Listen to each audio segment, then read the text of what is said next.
told you. I told you my lady was here to see me tonight! Damn, bro, the chances are so crazy. Right? What's up, everyone? Welcome back to another episode of Unwrapped. Today it's Kink, and we've got something new? Question mark? Old? New? Special? I don't know. Here it is. Secret Lair. Little Glare. The fairest drop of all. Traditional foil edition. Now, this is the first, what they are calling a chaos. Is it a chaos vault? Chaos drop? I don't know exactly what that means. But at the time of the release of the 20 Ways to Win Commander deck, which we will hopefully have a unwrapped episode here eventually, as I purchased that as well, but mine has been lost in the mail. That's a whole nother story. WotC customer service on that is leaves something to be desired at the very least. But anyways, so this was advertised in the new Chaos Vault section of the Secret Lair store, which was seen and teased during the sale of that 20 Ways to Win Commander deck. Everyone was wondering what it was. I personally thought it was just going to be it's a grab bag of all the secret lairs that we still have laying around, and you can buy for this amount of money and get this amount of random secret lairs, and it would just be worth it based on the amount of secret lairs you get, you know, and it'd be whatever they had left. But it turns out that it's just going to be, I think, in my opinion, and I don't know because this is the first one and we're still going to see, but exactly what they were doing in the beginning of Secret Lair. So, for those of you who weren't around, Secret Lair's been around for a good minute now. At least a couple years, if not longer, 3 to 5, somewhere in that range. God, time flies. But, in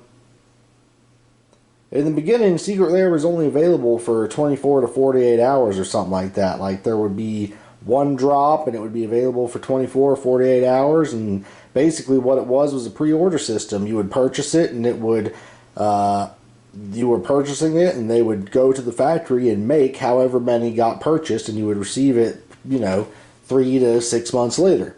Where that went wrong was when COVID came into effect and production got fucked at the card manufacturers because all the factory workers were sick with COVID and they had to quarantine the entire factories. So,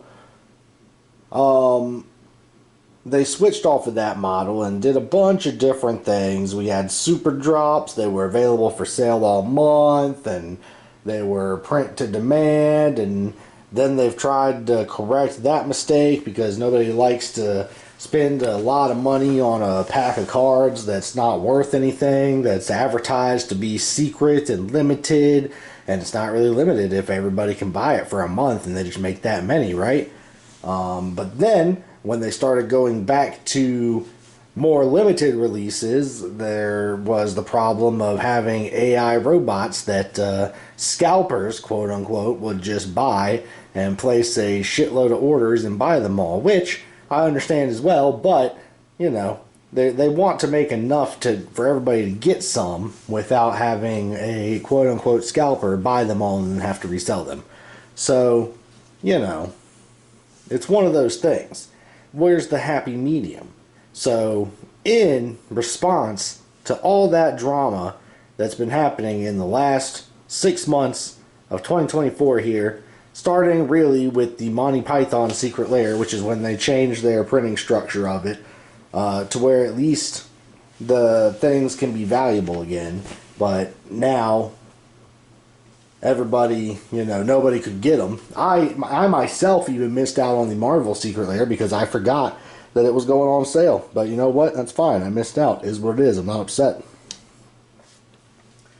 So this one was on sale. I don't know for how long, but you could only buy one. There was only one edition, one drop, the fairest drop of all, one foil edition, and it was cheaper than every drop before, $24.99.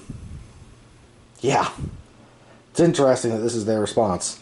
I don't know what Chaos Vault is going to be in the future, but we will have to see. I, again, imagine it's going to be a return to a limited drop, one of, available for 24 hours, which I think would be fine if they would go back to now that production is back to normal. But anyways, I've rambled for long enough. Let's crack this baby open. I purchased this because I am an old head, apparently. Long-time Magic player. Even though I don't think of myself as that. It's been a while. Technically 10 years now. What's this? Thank you for being a part of Secret Lair. You're welcome. You're welcome. Tuvasa, the Sunlit, is a card in here. And I have a Tuvasa commander deck that I built back in the day. One of my first commanders. Still have it. I want the special versions of this. Let's peek here. Okay, yeah, so the secret is in the back. Here in the front we have the special Estrid's Invocation. And the fairest drop of all. So they're trying to be like fairy tale, and these look pretty cool. And most of the cards in here are in my Tuvasa deck anyways. So, I wanted it for me. Let's crack it open and take a good look at these babies.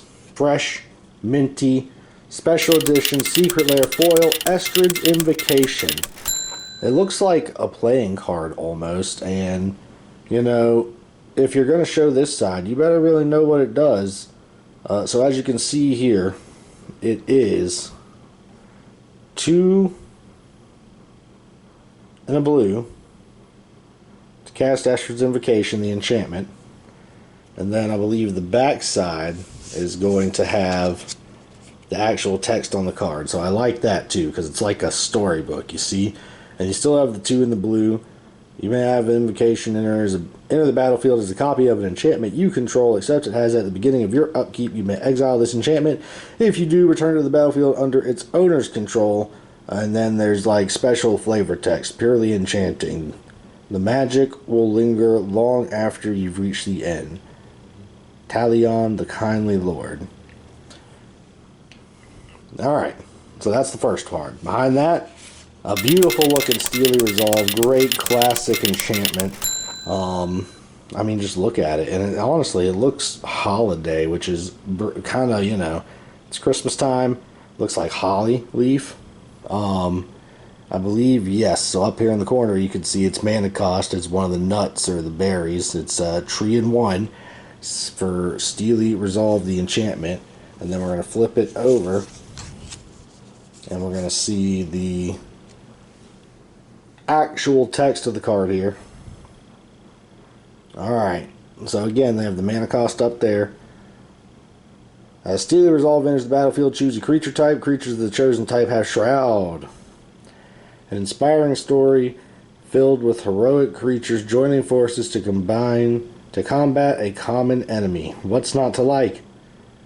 This tale made me want to don my cloak, grab a longsword, and head out in search of adventure. Elevere of the Wild Gort. I don't know exactly what all this flavor text is in reference to, but good looking card. Alright, behind that we got Estrid the Masked. So Estrid the Masked was a Planeswalker commander, the front commander of the commander deck that Tuvasa came in. Tuvasa was the secondary commander, which is the commander deck that I play. So you can see Estrid is it's a little hard to tell, but it's neat how they have the mana cost 1 in each corner. It's a blue, a white, and a green, and 1 colorless for Estrid the Masked, the legendary Planeswalker, who I believe starts with 3 loyalty is why that's like that. Let's flip it over and see. So yes, Estrid the Masked starts with 3 loyalty. There's the mana cost down below again. We have flavor text at the top. A sordid tale of deception and stolen identity. This masterpiece of mystery will have you questioning who you are and what is real. Ashiok, wicked manipulator. Okay.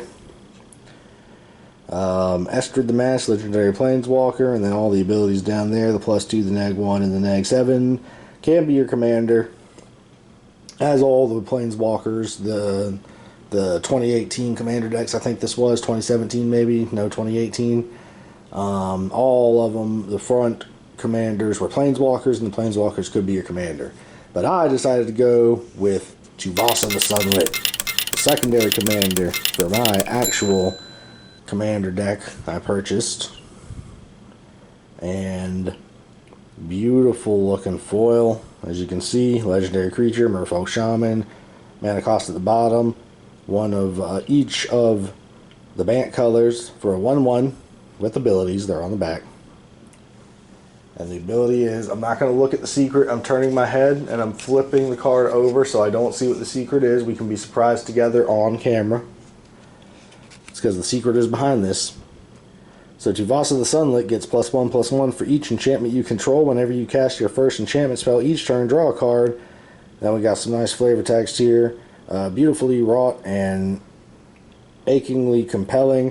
A classic coming of age romp that delves into the depths of what it really means to be fish. Troyan Gutsy Explorer.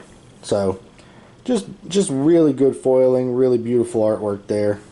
Alright, let's see what the secret is, baby. I turned my head, I didn't see what it was. Oh shit, it's a full art Viridian Shaman. When there's the battlefield, destroy target artifact. 3 mana, 2/2, full art foil. You know, I don't exactly know if this is good or not. Feels kind of lame. But the art looks good, you know. Good looking art, don't get me wrong. I'll take it. We'll see what the future holds with the Chaos Vault. I have no idea. Again, my prediction is it is going to be back to one-ofs that are available for a short time, and you just have to kind of be in the know and be on the ready to get them. Like this video and subscribe to the PTW YouTube channel to see more content and find out when our new videos release. Follow the PTW Twitch channel and subscribe for ad-free viewing. Don't forget to follow that Facebook and that Twitter to keep up with all the good news.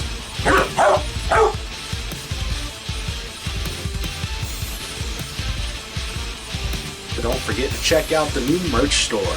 Best way to support the PTW crew and get cool shit at the same time. Thank you all for watching.